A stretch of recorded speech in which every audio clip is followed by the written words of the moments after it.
కడప జిల్లా తాళ్లపాక చెరువులో నిర్మించిన 4 లేన్ సిమెంట్ రోడ్డు వివాదం రోజురోజుకి కొత్త కోణాలు తెరపైకి తీసుకొస్తోంది. ఇప్పటి వరకు రోడ్డు తొలగింపుపై చర్చ నడిస్తే ఇప్పుడు అసలు ఆ రోడ్డు నిర్మాణం వెనుక ఉన్న నిధుల మూలం ఏమిటన్న ప్రశ్న ప్రధానంగా మారింది.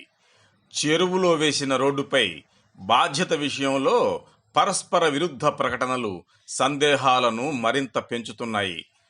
బోయినపల్లి సర్పంచ్ వర్గం ఈ రోడ్డు కాలేజీ యాజమాన్యం తమ సొంత ఖర్చుతో వేసిందని చెప్తుండగా, కాలేజీ వర్గం మాత్రం దీనిని పంచాయతీ రోడ్డుగా పేర్కొంటోంది.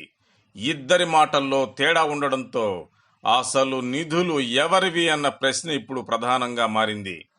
ఈ గందరగోళ పరిస్థితుల్లో గ్రామస్తుల్లో కొత్త అనుమానం బలపడుతోంది. తాళ్లపాక అభివృద్ధి కోసం గతంలో మంజూరైన టీటీడీ నిధులు ఈ రోడ్డు నిర్మాణానికి మళ్లించబడ్డాయా అన్న కోణంలో చర్చ మొదలైంది. 2007లో అన్నమయ్య 600వ జయంతి ఉత్సవాల సందర్భంగా తాళ్లపాకను ఆధ్యాత్మిక కేంద్రంగా అభివృద్ధి చేయాలని నిర్ణయించి 6 కోట్లకు పైగా నిధులు కేటాయించారు. అందులో రోడ్డు విస్తరణ, సుందరీకరణకు 3 కోట్లకు పైగా కేటాయించిన పనులు ప్రారంభంలోనే ఆగిపోయాయి. ఆ నిధుల వినియోగంపై ఇప్పటికీ స్పష్టత లేకపోవడం ఇప్పుడు మరింత అనుమానాలకు దారితీస్తోంది. ఈ రోడ్డు తొలగింపు విషయమై రెవెన్యూ అధికారులు ఆదేశాలిచ్చినా అవి అమలుకు నోచుకోలేదు.